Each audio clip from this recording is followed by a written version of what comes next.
Psixolog Kurt Levin rahbarlikni 3 uslubga ajratganini inobatga olgan holda ushbu holatni oilaga tatbiq qilsa bo'ladi. Ya'ni birinchisi avtoritar rahbar.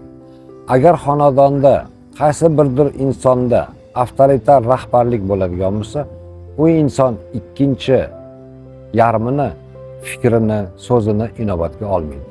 Unda nazorat kuchli bo'ladi. Ikkinchisi demokratik rahbar. Bu yerda esa o'zaro bir-birini tinglaydi, bir-birini fikrini inobatga oladi va oxirida uyi rahbari o'z qarorini aytadi. Uchinchisi liberal rahbar. Bu yerda uydagi rahbar asosan mas'uliyatni uydagilarga yuklaydi.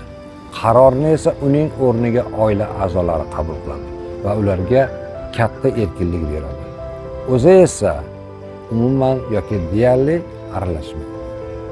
Savol: sizning uyingizda rahbarning qaysi usuli mavjud?